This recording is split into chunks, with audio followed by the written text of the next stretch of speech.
ঢাকা বসবাসের যোগ্য নয়। তাহলে যারা উন্নত জীবনযাপনের জন্য বাংলাদেশ ছেড়ে যেতে চান তারা যাবেন কোথায়? প্রতিদিনের যানজট, বায়ু দূষণ, অতিরিক্ত জনসংখ্যার চাপ, জলাবদ্ধতা, অপরিকল্পিত নগরায়ন আর নাগরিক সেবার নানা সীমাবদ্ধতা সব মিলিয়ে ঢাকার জীবন অনেকের কাছেই হয়ে উঠেছে ক্লান্তিকর। আর এই বাস্তবতারই যেন প্রতিফলন দেখা গেল 2026 সালের বৈশ্বিক বাসযোগ্যতা সূচকে।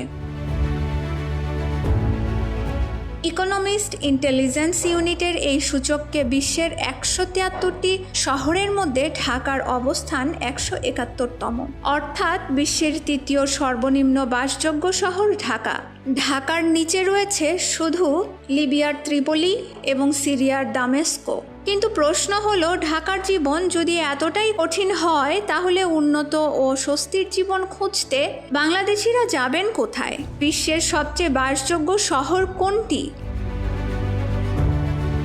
2026 সালের তালিকায় বিশ্বের সবচেয়ে বাসযোগ্য শহর হল ডেনমার্কের রাজধানী কোপেনহেগেন। 173টি শহরের ওপর করা এই মূল্যায়নে 30টি সূচক ব্যবহার করা হয়েছে। মূলত 5টি বিষয়ে দেখা হয়েছে: স্থিতিশীলতা, স্বাস্থ্যসেবা, সংস্কৃতি ও পরিবেশ, শিক্ষা এবং অবকাঠামো। কোপেনহেগেনের সবচেয়ে বড় শক্তিই এখানে।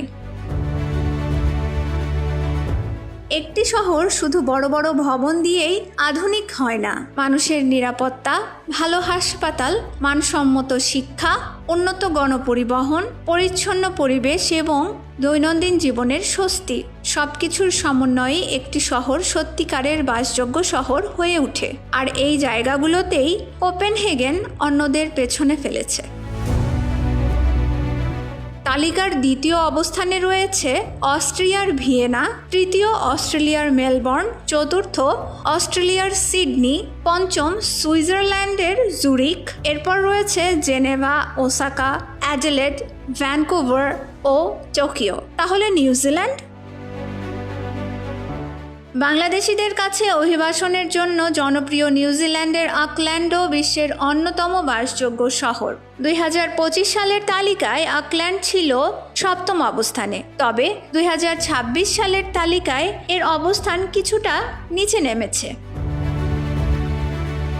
তবুও উন্নত পরিবেশ, স্বাস্থ্যসেবা, শিক্ষা ও জীবনযাত্রার কারণে নিউজিল্যান্ড উন্নত জীবনের অন্যতম আকর্ষণীয় গন্তব্য। আর দুবাই অত্যন্ত আধুনিক, নিরাপদ এবং উন্নত অবকাঠামোর শহর। ব্যবসা, চাকুরি, আন্তর্জাতিক যোগাযোগ এবং আধুনিক জীবনযাপনের জন্য এটি বাংলাদেশের কাছে অত্যন্ত জনপ্রিয়। তবে বসবাসযোগ্যতার এই নির্দিষ্ট সূচকে দুবাই শীর্ষ শহরগুলোর মধ্যে নেই, কারণ এই র্যাঙ্কিংয়ে শুধু আধুনিকতা এবং অর্থনৈতিক শক্তি নয়, স্বাস্থ্যসেবা, শিক্ষা, অবকাঠামো এবং সামগ্রিক স্থিতিশীলতাকে সমান গুরুত্ব দেওয়া হয়। কিন্তু ঢাকার সমস্যা আসলে কোথায়? ঢাকার সবচেয়ে বড় সমস্যাগুলোর একটি সমস্যা হলো অতিরিক্ত জনসংখ্যার চাপ ও দুর্বল নগর অবকাঠামো। এর সঙ্গে রয়েছে ভয়াবহ যানজট। দিনের অনেক ঘন্টা নষ্ট হয় রাস্তার জ্যামে আটকে থেকে। এরপর রয়েছে ভয়াবহ বায়ু দূষণ। সাম্প্রতিক গবেষণাতেও ঢাকার বায়ু দূষণকে গুরুত্বপূর্ণ সমস্যা বলা হয়েছে। বর্ষা হোক আর নাইবা হোক, 30 মিনিট বৃষ্টি হলেই দেখা দেয় জলাবদ্ধতা। শহরের বিভিন্ন এলাকায় অপরিকল্পিত নির্মাণ ও নগরায়ন সমস্যা আরও বাড়িয়ে দেয়। স্বাস্থ্যসেবা ও গণপরিবহনের ওপরেও রয়েছে ব্যাপক চাপ। 2025 সালের সূচকে ঢাকার অবকাঠামোর স্কোর ছিল মাত্র 26.8 আর স্বাস্থ্যসেবার স্কোর ছিল 41.7, যা শহরটির সামগ্রিক বসবাসযোগ্যতার দুর্বল জায়গাগুলো স্পষ্ট করে। তবে ঢাকার গল্প শুধু নেতিবাচক নয়। ঢাকা বাংলাদেশের অর্থনীতি, ব্যবসা, শিক্ষা ও কর্মসংস্থানের সবচেয়ে গুরুত্বপূর্ণ কেন্দ্র। কোটি মানুষের জীবিকা এই শহরের সঙ্গে জড়িত।